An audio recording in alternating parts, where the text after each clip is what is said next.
Hi எல்லாருக்கும் welcome to our channel DD moments vlog. இன்றைக்கி நம்ம எக்கு வச்சு ஒரு ரெசிபி தான் பார்க்க போகிறோம்.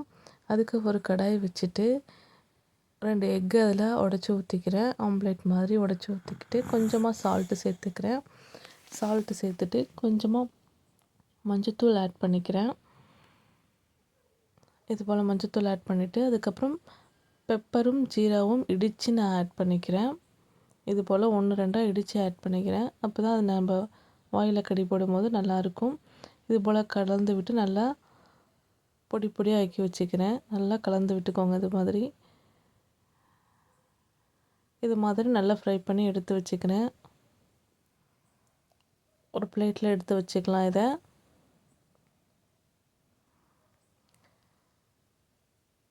அதுக்கப்புறம் அதே கடாயில் கொஞ்சமாக 2 ஸ்பூன் அளவுக்கு ஆயில் விட்டுட்டு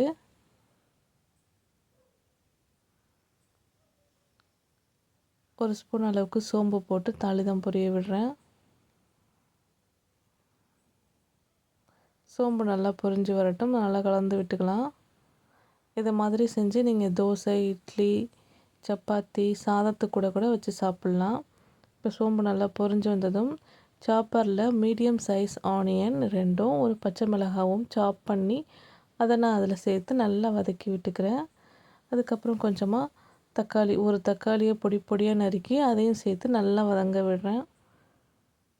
தக்காளியும் வெங்காயமும் நல்லா வதங்கி வரட்டும். அப்போ தான் டேஸ்ட் நல்லாயிருக்கும்.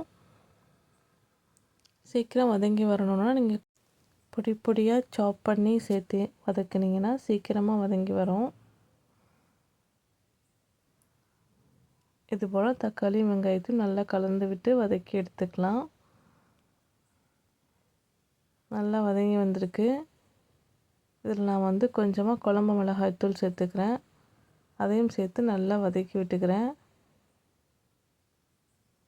இதுக்கப்புறம் தேவையான அளவு தண்ணி வச்சுக்கிறேன்.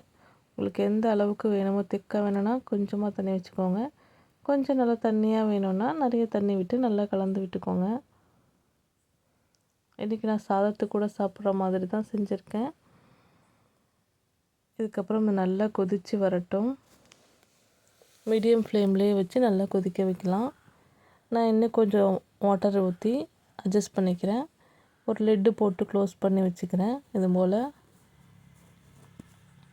இப்போ நல்லா கொதித்து வருது பாருங்கள். இது மாதிரி கொதித்து நல்லா கொஞ்சம் திக்காகி வரும்போது நம்ம பொரித்து வச்சுருக்கிற அந்த எக்கையும் இதில் சேர்த்துக்கலாம். எக்கையும் சேர்த்து நல்லா கொதிக்க விடலாம்.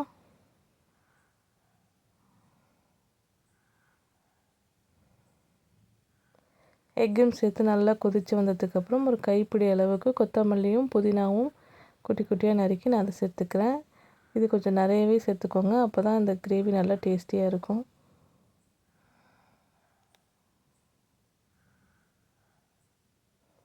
இதுபோல் நல்லா கலந்து விட்டுட்டு ஒரு 1 மினிட் கிட்ட நல்லா வேக வச்சுட்டு நம்ம ஆஃப் பண்ணிக்கலாம்.